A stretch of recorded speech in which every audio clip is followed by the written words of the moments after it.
Hello everyone. Previous videos में हमने concept of मल्टीपोल्स को डिटेल में स्टडी किया था, उसे कंप्लीट कर लिया था। उसके अंदर हमने मोनोपोल, डाइपोल और क्वाड्रुपोल जैसी क्वांटिटीज़ को डिटेल में समझा था। आज की वीडियो में हम एक नया टॉपिक स्टार्ट कर रहे हैं, जो कि है एक गोले को समावेशित करने के लिए आवश्यक ऊर्जा या फिर एक समावेशित गोले की ऊर्जा। ठीक है, electrostatic energy of a uniformly charged sphere या फिर energy required to charge uniformly a sphere. इसका क्या मतलब है? इसका ये मतलब है कि हम एक गोले को, एक स्फीयर को पूरा यूनिफॉर्मली चार्ज करना चाहते हैं, बिल्कुल एक जैसा हर पॉइंट पर चार्ज करना चाहते हैं। तो उसके लिए हमें कितनी एनर्जी रिक्वायर्ड होगी, इसमें हम दो चीज़ें पढ़ेंगे। पहले हम उसको यूनिफॉर्मली चार्ज करना, यानी उसके हर एक पॉइंट पर चार्ज क्या हो, एक जैसा हो, और पूरा अंदर तक उसमें क्या आए, चार्ज आए, ऐसा हम उसे चार्ज करेंगे। और सेकेंड टाइम में हम क्या करेंगे, सिर्फ उस गोले पर जितना भी चार्ज हमने यूनिफॉर्म किया था, जैसे मान लीजिए आपने इस तरीके से धीरे धीरे करते हुए उसको यूनिफॉर्मली चार्ज किया और टोटल चार्ज उस पर 10 कूलम था। तो पहला स्टेप तो हम वो पढ़ेंगे जिसमें हम धीरे धीरे करके उसको यूनिफॉर्मली चार्ज करेंगे। और सेकंड स्टेप हम ये करेंगे कि अगर हम डायरेक्टली उस 10 कूलम चार्ज को उस गोले पर डाल दें तब उसकी एनर्जी कितनी होगी। तो सबसे पहले हम स्टार्ट करते हैं electrostatic energy of a uniformly charged sphere. इसके लिए हम ये मानेंगे कि हम इस गोले को धीरे धीरे परतों से बना हुआ मान रहे हैं। पहले ये गोला आर रेडियस का था जिस पर हमने कुछ चार्ज दिया, फिर इसकी रेडियस को हम डी आर से बढ़ा देते हैं और उस पर चार्ज भी हम क्या करेंगे, डी क्यू बढ़ा देंगे।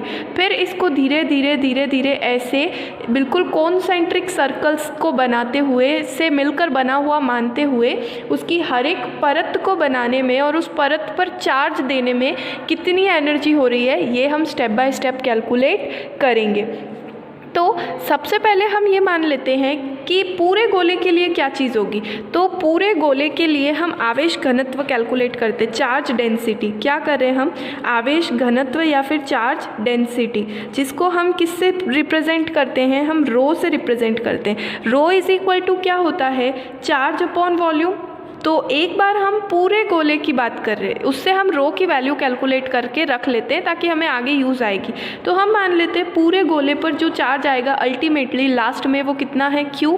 और गोले का वॉल्यूम, स्फीयर का वॉल्यूम क्या होता है, 4/3 पाई आर क्यूब। ये चीज़ हमने कैलकुलेट करके इक्वेशन 1 बना करके इसको रख लिया। ठीक है, अब अगर हमें इस पूरे गोले को यूनिफॉर्मली चार्ज करना है तो हम ये मानते हैं कि गोला जो है वो छोटे छोटे शेल्स से मिलकर के बना है, गोलीय कोशों से मिलकर के बना है। तो हम सबसे पहले स्मॉल आर रेडियस वाले, स्मॉल आर त्रिज्या वाले गोलीय शेल, स्फेरिकल शेल या फिर कोश की बात करते हैं। तो उसके लिए Q इज इक्वल टू क्या हो जाएगा, देखो यहाँ से अगर rho is equal to Q upon V होता है तो Q इज इक्वल टू क्या हो जाएगा, रो इंटू V। लेकिन टोटल चार्ज अगर कैपिटल Q है तो हम अगर ये छोटे गोले की बात करें तो इस पर क्या पूरा चार्ज थोड़ी होगा, इस पर तो इससे कुछ कम चार्ज होगा। उस चार्ज को हम मान लेते हैं Q। Let charge is equal to Q। इस जो छोटे r रेडियस वाले गोले पर जो चार्ज है वो Q है। तो ये कितना हो जाएगा, रो इंटू वॉल्यूम, जो कि क्या हो जाएगा, रो इंटू 4/3 पाई। इस बार रेडियस क्या होगी, स्मॉल r क्यूब। ठीक है, अब हम इसकी वजह से पोटेंशियल कैलकुलेट करते हैं। पोटेंशियल का फॉर्मूला क्या होता है, 1/4 pi epsilon Q upon R। तो इसकी वजह से किसी पॉइंट P पर पोटेंशियल की वैल्यू क्या हो जाएगी, 1/4 pi epsilon Q upon R। इस पूरी टर्म को मैं K लिख देती हूँ, एक कांस्टेंट, ये सभी चीज़ें कांस्टेंट है। तो इससे मुझे मिलेगा phi is equal to KQ upon R। ठीक है, अब Q की वैल्यू हम पहले ही कैलकुलेट कर चुके हैं। Q की वैल्यू क्या आई है, इसे भी अगर हम रख दें तो phi is equal to K into 4/3 pi small r cube upon R। यहाँ पर R से R कैंसिल हो जाएगा तो आपको फाई की वैल्यू मिलेगी 4K पाई R स्क्वायर अपॉन 3। ये हमने क्या कर लिया, इस छोटे R रेडियस के गोले की वजह से किसी पॉइंट P पर हमने पोटेंशियल को कैलकुलेट कर लिया।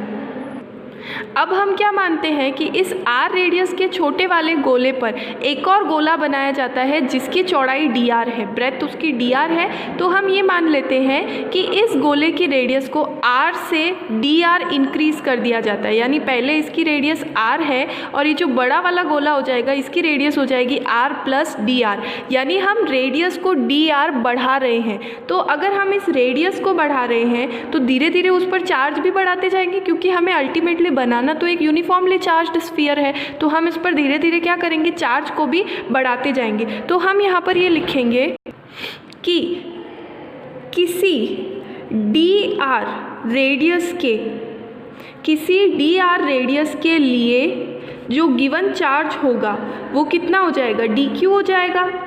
ठीक है, तो dq की वैल्यू हम कैलकुलेट करेंगे। dq is equal to, q is equal to rho into V होता है, तो ये हो जाएगा रो इंटू dv, यानी उसके वॉल्यूम में कितना चेंज हो रहा है और उसके चार्ज में कितना चेंज आ रहा है। तो इससे मुझे मिलेगा dq इज़ इक्वल टू, रो तो कांस्टेंट होता है, dv का क्या मतलब है, इसका एरिया इंटू dr।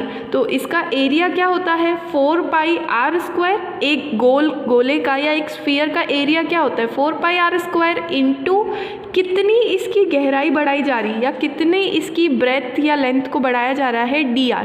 तो ये हो जाएगा इसके चेंज इन वॉल्यूम। यहाँ से हमने dq की वैल्यू को कैलकुलेट कर लिया है और इस चीज़ को क्रिएट करने में, इस गोले की रेडियस dr तक बढ़ाने में चेंज इन एनर्जी कितनी हो रही है, चेंज इन एनर्जी क्या हो जाएगी, चेंज इन एनर्जी हो जाएगी du किसके बराबर होगा, du is equal to phi into dq, क्योंकि आपको पता है पोटेंशियल एनर्जी जो होती है वो पोटेंशियल इंटू चार्ज के बराबर होती है। यहाँ पर मैं लिख देती हूँ, potential energy is equal to phi into charge. ये सारे रिलेशनशिप आप 12th स्टैंडर्ड में पढ़ चुके होंगे, उन्हीं को हम यूज़ कर रहे हैं।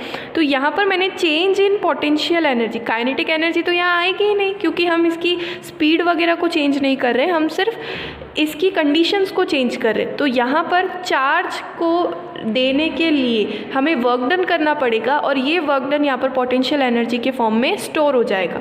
तो चेंज इन एनर्जी कितना होगा, du is equal to phi into dq। यहाँ पर हम dq की वैल्यू को अगर एलिमिनेट कर दें तो हमें मिलेगा phi into rho 4πr² into dr। और अगर यहाँ से मुझे टोटल एनर्जी कैलकुलेट करनी होगी तो मैं इस इक्वेशन का क्या कर लूँगी, इंटीग्रेशन कर लूँगी।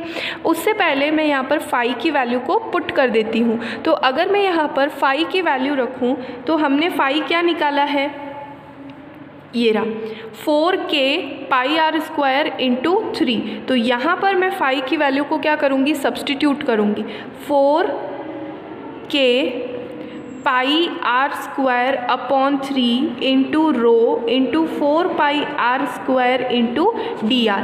इसको मैं थोड़ा सॉल्व कर लूँगी तो ये हो जाएगा 4 4 16/3 k pi into pi, pi square, r² into r² r⁴ into dr। ये है हमारा चेंज इन एनर्जी। अगर मुझे यहाँ से टोटल स्टोर्ड एनर्जी, उसके अंदर टोटल एनर्जी को कैलकुलेट करना हो तो हम क्या करेंगे, u निकालने के लिए इस du को 0 से u तक क्या कर देंगे, इंटीग्रेट कर देंगे। और यहाँ पर ये सारी चीज़ें कांस्टेंट है, 16/3 भी कांस्टेंट है, k π² r4 और रो भी है, यहाँ पर रो, ये सारी चीज़ें कांस्टेंट है। और पीछे बचेगा हमारा r⁴ dr। इसे हम इंटीग्रेट कर देंगे 0 से लेकर के कैपिटल R तक, क्योंकि हमारा गोला जो है उसकी मैक्सिमम पॉसिबल रेडियस क्या है, कैपिटल R। हमें धीरे धीरे इन छोटे छोटे गोलों से मिला करके कैपिटल R वाला बड़ा गोला बनाना है। तो रेडियस 0 से लेकर के कैपिटल R तक हमें इस गोले को बिल्डअप करना है। तो यही चीज़ मैंने यहाँ पर लिखी है कि इस पूरे प्रोसीजर में जो स्टोर्ड एनर्जी होगी उस स्फीयर की, वो किसके बराबर होगी, इस चीज़ के बराबर होगी। R को मैंने अंदर ले लिया है, ठीक है। अब हम इसका जब इंटीग्रेशन कर लेंगे तो हमें मिलेगा u is equal to 16/3 k π² rho, और यहाँ से हमें मिल जाएगा यहाँ पोटेंशियल में भी एक रो था, तो यहाँ पर इसके साथ भी एक और रो हो जाएगा, तो ये रो स्क्वायर हो जाएगा। ओके, और अगर मैं r⁴ का इंटीग्रेशन करूँ तो ये क्या आएगा, r⁵/5 और इसकी लिमिट है 0 से r। लिमिट लगा करके जब हम इसको सॉल्व करेंगे तो 16/3 k pi square rho square into r⁵/5। ठीक है, अब हम नेक्स्ट स्टेप क्या करेंगे, जो रो की वैल्यू हमने स्टार्टिंग में बिल्कुल इस डेरिवेशन को स्टार्ट करने से पहले जो रो की वैल्यू कैलकुलेट करी थी उसे हम यहाँ पर सब्स्टिट्यूट कर देंगे। तो रो की जगह पर हमें लिखना होगा 16/3 k पाई स्क्वायर, रो की जगह पर हमें लिखना होगा q/4/3 पाई r क्यूब। तो ये हो जाएगा q/4/3 पाई r cube square into r⁵/5। इस टर्म को अब हम आगे सॉल्व करेंगे। अब हम इसको सॉल्व कर लेते हैं, तो ये बन जाएगा 16/3 k पाई स्क्वायर, ये 3 ऊपर चला जाएगा तो 3 का स्क्वायर हो जाएगा 9, q² का स्क्वायर होगा 16 pi square r6 into r5/5। Pi square से पाई स्क्वायर कैंसिल हो जाएगा, 16 से 16 कैंसिल हो जाएगा, 3 3 9। तो यहाँ पर हमें मिलेगा 3/5 k। उसके बाद बचेगा q², फिर r⁵ से r⁵5 कैंसिल हो जाएगा तो अपॉन r। ये है हमारी एनर्जी कि एक यूनिफॉर्मली चार्ज्ड स्फीयर को बिल्डअप करने में, स्टेप बाय स्टेप एक एक परत करके बनाने में, एक गोले को समावेशित करने में जो ऊर्जा रिक्वायर्ड होती है, ये आई है हमारी 3/5 k q²/r। k जो होता है उसकी वैल्यू होती है 9 × 10⁹ न्यूटन मीटर स्क्वायर पर कूलम स्क्वायर। ठीक है, अब जैसा मैंने आपको बताया था, सेकंड चीज़ में हम वो कैलकुलेट करेंगे जब हम एक r रेडियस के गोले को डायरेक्टली q चार्ज दे देते हैं।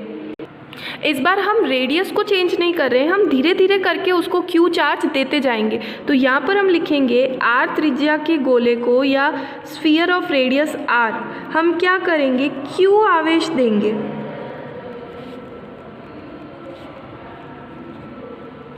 रिक्वायर्ड एनर्जी के उस केस में हमको कितनी एनर्जी की रिक्वायरमेंट होगी उसे हम u डैश से डिनोट करेंगे। अब हम मान लेते हैं किसी टाइम t पर उसके पास charge, at any time t, किसी टाइम t पर उस पर जो चार्ज होगा वो q है। तो उस केस में फाई क्या हो जाएगा, फाई हो जाएगा kq/r। इस बार हम रेडियस को चेंज नहीं कर रहे, डायरेक्टली r रेडियस के गोले को ही हम उस पर चार्ज देते जा रहे हैं। अब हम जानते हैं कि du इज़ इक्वल टू, लेकिन इस बार हम इसे u डैश लिखेंगे, तो du dash is equal to phi into dq होता है। ठीक है, फाई की वैल्यू अगर मैं यहाँ पर सब्सटीट्यूट करूँ तो du dash is equal to kqr into dq। इस बार सिर्फ हम धीरे धीरे करके उसको चार्ज देते जा रहे हैं, उसकी रेडियस को हम बिल्डअप नहीं कर रहे हैं। ऑलरेडी हमने एक बड़ा ही गोला लिया है r रेडियस का और उसको धीरे धीरे करके 0 कूलाम, 1 कूलाम, 2 कूलाम, 4 कूलाम से लेकर के 10 कूलाम तक चार्ज देते जा रहे हैं। और पिछले केस में हम इसकी रेडियस को भी बिल्डअप करते जा रहे थे और उस पर हम धीरे धीरे चार्ज बढ़ा रहे थे। तो यहाँ से अगर हमें टोटल एनर्जी निकालनी हो, टोटल एनर्जी, तो क्या हो जाएगी, टोटल एनर्जी हो जाएगी u dash is equal to integration of du dash, 0 से लेकर के u डैश तक बढ़ा रहे हैं, k कांस्टेंट है, r भी कांस्टेंट है, इंटीग्रेशन ऑफ q dq, 0 से लेकर के कैपिटल Q तक। इसे मैं थोड़ा सा सॉल्व कर लूँगी तो u dash is equal to k/r, ये हो जाएगा q²/2। तो यहाँ से मुझे u डैश की वैल्यू मिलेगी 1/2 kq²/r। ये है मेरी डायरेक्टली उस गोले को चार्ज करने के लिए रिक्वायर्ड एनर्जी, और ये थी एक यूनिफॉर्मली चार्ज्ड स्फीयर को बिल्डअप करने के लिए रिक्वायर्ड एनर्जी। अब अगर मैं इन दोनों का क्या निकालूँ, रेशियो निकालूँ u डैश अपॉन u, तो u डैश की जगह पर मैं u डैश की वैल्यू लिख लेती हूँ। u की जगह पर जो हमने कैलकुलेट किया, क्या कैलकुलेट किया, 3/5 k q²/r।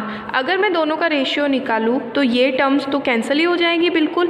हमें मिलेगा 5/6। इनकी जो एनर्जी का रेशियो होता है वो होता है 5/6, यानी कि यूनिफॉर्मली चार्ज्ड स्फीयर को बिल्डअप करने में रिक्वायर्ड एनर्जी, उसको बनाने में या समावेशित करने में एनर्जी का रिक्वायरमेंट, और एक समावेशित गोले की ऑलरेडी जो गोला बना हुआ है और उस पर सिर्फ चार्ज देने की एनर्जी, यानी कि गोले को आवेशित करने की एनर्जी, इन दोनों का जो रेशियो होता है वो 5/6 निकल करके आता है। I hope you understand.